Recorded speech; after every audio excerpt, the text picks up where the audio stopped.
செய்தியை பார்த்து வருகிறோம். காவல்துறையினரின் கஸ்டடியில் மரணமடைந்த அஜித்குமாரின் சகோதரருக்கு அரசு வேலை வழங்கப்படுவது குறித்தான ஒரு அண்மை செய்தியை பார்த்து வருகிறோம். முதலமைச்சர் அளித்த வாக்குறுதியின் அடிப்படையில் அவருக்கு இந்த அரசு வேலைக்கான சான்றிதழை அமைச்சர் பெரிய கருப்பன் வழங்கியிருக்கிறார். அது குறித்தான அந்த காட்சிகளையும் பார்த்து வருகிறோம். கூடுதல் விவரங்களோடு இணைகிறார் எம்முடைய செய்தியாளர் ராஜேஷ். ராஜேஷ், விரிவான விவரங்களை வழங்கலாம். கௌதமி, வணக்கம். தமிழகம் முழுவதும் பெரும் அதிர்ச்சியை ஏற்படுத்திய அந்த லாக்அப் டெத் திருபுவனம் இளைஞர் அஜித் மரணத்தை தொடர்ந்து அவரது குடும்பத்திற்கு தமிழக முதலமைச்சர் தொலைபேசி வாயிலாக ஆறுதல் தெரிவித்திருந்தார். அமைச்சர் நேரடியாக சென்று அவரது குடும்பத்தாரின் நிலை குறித்தும் நேரடியாக தமிழக அரசின் சார்பில் ஆறுதலையும் தெரிவித்திருந்தார். நாங்கள் உங்களுடன் நிற்கின்றோம் என்ற விஷயத்தையும் அவர் தெரிவித்துட்டு வந்தார். முதலமைச்சர் ஏற்கனவே சொல்லியிருந்தார், அந்த குடும்பத்திற்கு தேவையான இலவச வீட்டுமனை பட்டா மற்றும் அந்த இறந்த அஜித்துடைய தம்பிக்கு நவீனுக்கு ஒரு அரசு வேலை வழங்கப்படும் என்றும் தமிழக முதலமைச்சர் ஏற்கனவே தெரிவித்திருந்தார். இந்த நிலையில் போலீஸ் விசாரணையில் அடித்து கொலை செய்யப்பட்ட அந்த அஜித்தினுடைய தம்பிக்கு இன்றைய தினம் அமைச்சர் நேரடியாக அவரது இல்லத்திற்கு சென்று அரசு பணிக்கான அந்த ஆணையை வழங்கக்கூடிய நேரடி காட்சிகளை பார்த்துக் கொண்டிருக்கிறோம். உடன் திமுக சட்டமன்ற உறுப்பினர், மாவட்ட ஆட்சியர் உள்ளிட்டோரும் உடன் இருக்கின்றார்கள்.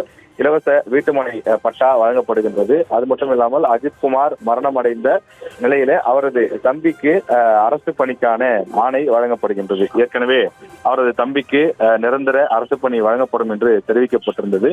அவர்களது குடும்பத்தின் ஏழ்மை நிலை கருதியும் இந்த தவறின் காரணமாக அவர்கள் குடும்பம் மேலும் வறுமையில் உழந்துவிடக்கூடிய சூழல் உருவாகும். எனவே அவர்களது குடும்பத்தை வறுமையிலிருந்து மீட்க வேண்டிய தேவை இருக்கின்றது.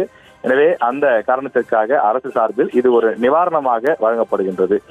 இளைஞர் அஜித்குமாரினுடைய அந்த தம்பிக்கு அரசு பணி வழங்கக்கூடிய அந்த காட்சியை நாம் பார்த்துக் கொண்டிருக்கிறோம்.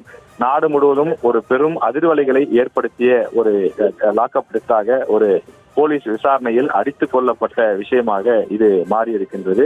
இது தொடர்பான விசாரணை இன்னும் தீவிரமாக நடைபெற்றுக் கொண்டிருக்கிறது. இந்த வழக்கில் சம்பந்தப்பட்ட 5-6 காவலர்கள் கைது செய்யப்பட்டிருக்கிறார்கள். அவர்கள் மீது கொலை வழக்கு பதிவு செய்யப்பட்டிருக்கின்றது.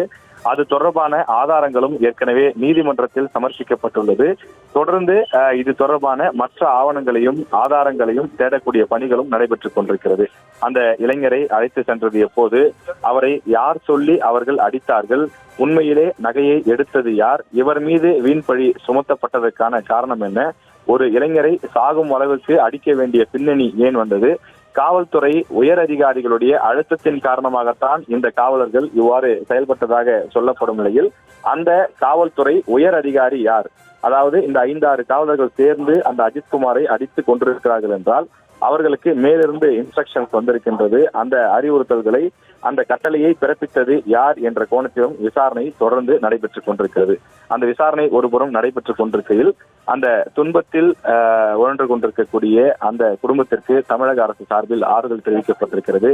பல்வேறு கட்சியினரும் பல்வேறு அரசியல் அமைப்புகளை சாராத மனித உரிமை செயல்பாட்டாளர்களும் கூட அந்த குடும்பத்திற்கு நேரில் சென்று அந்த தாயையும் அந்த தம்பியையும் சந்தித்து அவர்கள் ஆறுதல் தெரிவிக்கிறார்கள். நாங்கள் உங்களோடு தொடர்ந்து துணை நிற்கிறோம் என்ற விவரத்தையும் தெரிவித்து வருகின்றார்கள். இந்த நேரத்தில் தமிழக முதலமைச்சர் ஏற்கனவே அறிவித்தபடி அந்த குடும்பத்திற்கான இலவச வீட்டுமனை பட்டா மற்றும் அவருடைய தம்பி, அதாவது இறந்த அஜித்குமாருடைய சகோதரர், அவரது பெயர் நவீன், அவருக்கு ஒரு அரசு வேலை நிரந்தரமாக அந்த குடும்பத்திற்கு ஒரு சிறு வருவாய் கிடைக்கக்கூடிய வகையிலே இந்த அரசு பணியாக அவருக்கு வழங்கப்படுவதாக தெரிவிக்கப்பட்டிருக்கின்றது. அமைச்சரே பெரிய கருப்பன் நேரடியாக சென்று அந்த அரசாணையை வழங்கக்கூடிய அந்த காட்சியை பார்த்துக் கொண்டிருக்கிறோம். தொடர்ந்து இந்த விவகாரத்தில் உண்மை குற்றவாளிகள் சட்டத்தின் முன் நிறுத்தப்பட்டு தண்டனை பெற்றுத் தருவோம் என்றும் அமைச்சர் பெரிய கருப்பன் அந்த குடும்பத்தாரிடம்